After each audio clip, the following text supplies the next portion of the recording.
اس کا غمگین ہونا تو عین فطری تھا۔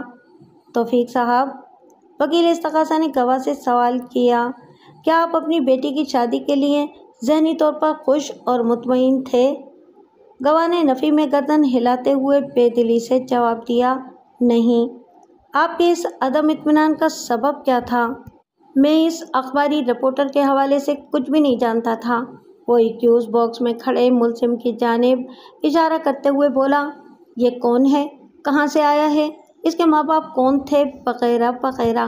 وہ لمحے بھر کو رکا اور پھر اپنی بات مکمل کرتے ہوئے کہا، اس شخص نے مجھے یہی بتایا تھا کہ اس کا دنیا میں کوئی بھی نہیں ہے۔ بھلا ایسے بندے کے ساتھ میں اپنی لاڈلی بیٹی کو کیسے بیاہتا؟ لیکن ملزم اور مقتولہ کی شادی تو ہو گئی تھی۔ وکیل استغاثہ نے معنی خیز انداز میں کہا، آپ کی مرضی اس میں شامل تھی یا نہیں، بہرحال آپ کو بھی اپنی بیٹی کی شادی میں شریک ہونا پڑا تھا۔ میری شرکت ایک بہت بڑی مجبوری تھی وکیل صاحب، توفیق نے زخمی لہجے میں کہا۔ یہ عدالت آپ کی اس مجبوری سے آگاہی چاہتی ہے، وکیل استغاثہ نے شاطرانہ انداز میں کہا۔ اگر کوئی دقت نہ ہو تو آپ اپنے دل کا بوجھ ہلکا کر سکتے ہیں۔ دقت اور دشواری کیسی؟ توفیق نے عجیب سے لہجے میں کہا، میرا تو سب کچھ لٹ چکا اور بدنامی اس کے علاوہ ہے۔ اس عدالت کے باہر اور اندر میری بیٹی کے کردار پر کیچڑ اچھالی جا رہی ہے۔ آپ اپنی کسی مجبوری کے بارے میں بتانے والے تھے۔ وکیل استغاثہ نے گواہ کے مجروح جذبات اور گھائل احساسات کو اپنی موافقت میں ہموار کرتے ہوئے کہا، عدالت آپ کے بولنے کی منتظر ہے۔ میں یہ تو بتا چکا ہوں کہ میں اس شادی کے لیے دل سے راضی نہیں تھا، توفیق نے بجھے ہوئے انداز میں کہا، لیکن نورین بضد تھی کہ وہ ہر قیمت پر اپنے کولیگ نیوز رپورٹر سے شادی کرے گی۔ پھر اس کی حمایت میں اخبار کا مالک طفیل ہاشمی بھی اٹھ کھڑا ہوا۔ ہاشمی صاحب نے مجھے یقین دلا دیا تھا کہ اس شادی کے تمام اخراجات وہ اٹھائیں گے اور انہوں نے ملزم کے کردار اور افعال کی گارنٹی بھی دی تھی۔ یہ ٹھیک ہے کہ ہاشمی صاحب نے اس شادی میں دل کھول کر خرچ کیا تھا، مگر اب وہ کہاں ہیں؟ انہوں نے اپنے جس ورکر کی گارنٹی دی تھی وہ میری بیٹی کے قاتل کی حیثیت سے سر جھکائے کٹہرے میں کھڑا ہے، اور ہاشمی صاحب اس کا ساتھ چھوڑ کر کہیں غائب ہو چکے ہیں، اور میری پیاری بیٹی نورین وہ اب کبھی واپس نہیں آئے گی۔ گواہ کی دل گرفتگی اور قابل رحم کیفیت کے پیش نظر وکیل استغاثہ نے اپنی جانبدارانہ جرح کے سلسلے کو موقوف کرتے ہوئے مجھ سے کہا، یور وٹنس پلیز۔ جج کی اجازت حاصل کرنے کے بعد میں استغاثہ کے گواہ کے نزدیک چلا گیا۔ توفیق صاحب، میں نے اس کے چہرے پر نظر جما کر ہمدردانہ لہجے میں کہا، مجھے آپ کے نقصان کا بے حد افسوس ہے اور میں آپ کے دکھ درد میں برابر کا شریک ہوں۔ ایسی شراکت داری اور ہمدردی کا کیا فائدہ وکیل صاحب؟ عشاء کی نظر سے مجھے دیکھتے ہوئے نمناک لہجے میں بولا، آپ تو نورین کے قاتل کی حمایت میں کھڑے ہیں، کیا یہ قول و فعل کا کھلا تضاد نہیں ہے؟ ہرگز نہیں، میں نے قطعی لہجے میں کہا، آپ میرے بارے میں اندازہ لگاتے ہوئے سنگین غلطی کر رہے ہیں۔ توفیق صاحب، میں آپ کی مرحوم بیٹی کا دشمن نہیں ہوں، میں تو نورین کو انصاف دلانے کے لیے یہاں موجود ہوں۔ بہت جلد آپ کو میری بات کا یقین آ جائے گا۔ میں آپ کی بیٹی کے قاتل کو سزائے موت دلوائے بغیر سکون سے نہیں بیٹھوں گا، یہ میرا آپ سے وعدہ ہے۔ اور میں نے ذرا دیر کو رک کر ایک گہری سانس لی اور پھر بولا، اور جن لوگوں نے آپ کی بیٹی کی کردار کشی کی ہے وہ سب بھی سخت اور کرار واقعی سزا سے بچ نہیں سکیں گے۔ توفیق کے چھریوں زدہ چہرے پر رونق نمودار ہوئی۔ میں نے اس کی آنکھوں میں امید کے دیے روشن ہوتے دیکھے۔ میری مثبت اور پرخلوص باتوں نے اس کے دم توڑتے حوصلے کو نئی زندگی بخش دی تھی۔ اللہ آپ کی زبان مبارک کرے وکیل صاحب، وہ لرزیدہ آواز میں بولا۔ توفیق صاحب، تھوڑی دیر پہلے آپ نے وکیل سرکار کے ایک سوال کے جواب میں بتایا تھا کہ آپ محض اس لیے اپنی بیٹی کی شادی کیسر سلیم سے کرنے کے حق میں نہیں تھے کہ وہ نیوز رپورٹر اس دنیا میں بالکل اکیلا تھا۔ میں نے چراغ کے سلسلے کو بااحتیاط آگے بڑھاتے ہوئے کہا، کیا آپ پورے یقین اور ایمان کے ساتھ کہہ سکتے ہیں کہ جن لڑکیوں کے والدین، بھائی بہن اور خاندان کے دیگر افراد اور دوست احباب ان کے آس پاس موجود ہوتے ہیں، ان کی جانب سے لڑکی کو کسی قسم کا کوئی دھڑکا، کوئی خطرہ نہیں ہوتا، اور ایسے بھرے پورے خاندان والے لڑکوں پر آنکھیں بند کر کے بھروسہ کیا جا سکتا ہے؟ وہ چند لمحات تک گہری اور سوچتی ہوئی نظر سے مجھے دیکھتا رہا۔ اس کے اندر جذبات و احساسات کا ایک سمندر موجزن تھا، اور اس بکھرے ہوئے سمندر کی سرکش موجیں اس کے دل و جگر پر جو قیامت ڈھا رہی تھیں، اس کا عکس توفیق کے چہرے اور آنکھوں میں دیکھا جا سکتا تھا۔ وہ بے بسی اور لاچاری کی انتہا سے گزر رہا تھا۔ ایسا کوئی اصول یا فارمولہ وضع نہیں کیا جا سکتا۔ بالآخر اس نے شکست خوردہ لہجے میں جواب دیا، مگر آپ نے تو ایسا ہی کیا۔ میں نے ایک لفظ پر زور دیتے ہوئے کہا، ایک لمحے کے لیے غور بلکہ تصور کریں کہ آپ کا بلاوا آ گیا ہے اور آپ اس دنیا کو چھوڑ کر اللہ کو پیارے ہو چکے ہیں۔ نورین کا کوئی بھائی ہے اور نہ ہی بہن، اس کی والدہ پہلے ہی دنیا سے گزر چکی ہیں، گویا آپ کیسر سلیم کی طرح وہ بھی اس دنیا میں تنہا ہے۔ ایسے میں نے ڈرامائی انداز میں توقف کیا اور پھر سنسنی خیز الفاظ میں اضافہ کر دیا، ایسے میں جب اس کی شادی کا مرحلہ درپیش ہو اور لڑکے والے آپ کی طرح نورین کے لیے اپنے عدم اطمینان کا اظہار کر کے اس رشتے سے صاف انکار کر دیں تو بیچاری نورین کے دل پر کیا گزرے گی؟ میں غلط تھا، وہ پھٹ پڑا۔ آپ نے مجھے میری کوتاہی کا احساس دلا دیا ہے وکیل صاحب، لیکن ہاشمی صاحب نے تو ہر اونچ نیچ کا ذمہ لیا تھا، انہیں کیوں اچانک غائب نہیں ہونا چاہیے تھا؟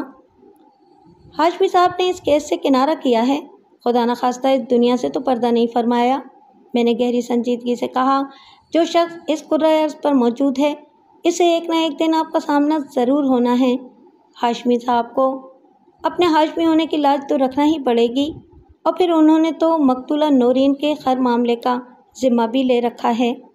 توفیق احمد آپ دیدہ ہو گیا اور پھر بے ساختہ ہچکیوں کے ساتھ رونے لگا۔ توفیق احمد کو وٹنس اسٹینڈ سے سہارا دے کر سامعین کے درمیان بٹھا دیا گیا۔ وہ دکھی انسان دل کا مریض تھا اور جوان بیٹی کی المناک موت نے اس کا جگر پارا پارا کر دیا تھا۔ اسے آرام کی اشد ضرورت تھی، مگر وہ عدالتی کارروائی ختم ہونے سے پہلے گھر جانے کو تیار نہیں تھا۔ اس کی ضد کو دیکھتے ہوئے اسے اس کے حال پر چھوڑ دیا گیا۔ اگلا گواہ جائے وقوع والے ہوٹل کا مینیجر ارشاد حسین بزمی تھا۔ 11 اگست کی صبح ارشاد حسین نے ہی تھانے فون کر کے اس سانحے کی اطلاع دی تھی۔ ارشاد حسین گندمی رگت کا مالک ایک میانہ قد انسان تھا۔ اس کا بطن مائل بفربی اور سر کے بال گھنگریالے تھے۔ ارشاد حسین بزمی نے سچ بولنے کا حلف اٹھانے کے بعد اپنا بیان ریکارڈ کرا دیا تو وکیل استغاثہ جرح کے لیے اس کے قریب چلا گیا۔ ارشاد صاحب، اس قسم کے واقعات آپ کے لیے بڑی مصیبت کھڑی کر دیتے ہوں گے، وکیل استغاثہ نے معتدل انداز میں کہا۔ آپ اس ہوٹل کے مینیجر ہیں اور یہ بڑا ذمہ داری والا عہدہ ہے۔ آپ بالکل ٹھیک کہہ رہے ہیں وکیل صاحب، وہ اس بات میں سر ہلاتے ہوئے گہری سنجیدگی سے بولا۔ ویسے اس نوعیت کے واقعات شاذ و نادر ہی پیش آتے ہیں، اور ظاہر ہے ایک مینیجر ہونے کے ناطے ہر قسم کی صورتحال کو مینیج تو کرنا ہی پڑتا ہے۔ آپ نے پولیس کو بتایا تھا کہ شادی کی اس تقریب کے لیے طفیل ہاشمی نامی ایک شخص نے بکنگ کرائی تھی؟ وکیل استغاثہ نے پوچھا۔ ہاشمی صاحب صبح کے ایک اخبار کے مالک ہیں، ملزم کیسر سلیم اور مقتولہ نورین اسی اخبار میں کام کرتے تھے۔ کیا آپ نے ہاشمی صاحب کو اس سانحے کے بارے میں بتایا تھا؟ میں نے پہلا فون متعلقہ تھانے اور دوسرا فون ہاشمی صاحب کو کیا تھا، گواہ نے جواب دیا۔ پولیس تو 15-20 منٹ میں جائے وقوع پر پہنچ گئی تھی، لیکن ہاشمی صاحب سے پہر کے بعد تشریف لائے تھے۔ اس تاخیر کا سبب صبح کے اخبار والے رات گئے کاپی ڈاؤن کرتے ہیں، گواہ نے بتایا۔ گھر پہنچتے پہنچتے انہیں صبح ہو جاتی ہے، اس کے بعد وہ اپنی نیند پوری کرتے ہیں۔ ٹھیک ہو گیا، وکیل استغاثہ نے سرسری انداز میں کہا اور سوال کیا۔ اس واقعے پر ہاشمی صاحب نے کیا رد عمل ظاہر کیا تھا؟ کچھ خاص نہیں، وہ بیزاری سے بولا۔ پہلے تو انہیں یقین ہی نہیں آیا، جب حالات و واقعات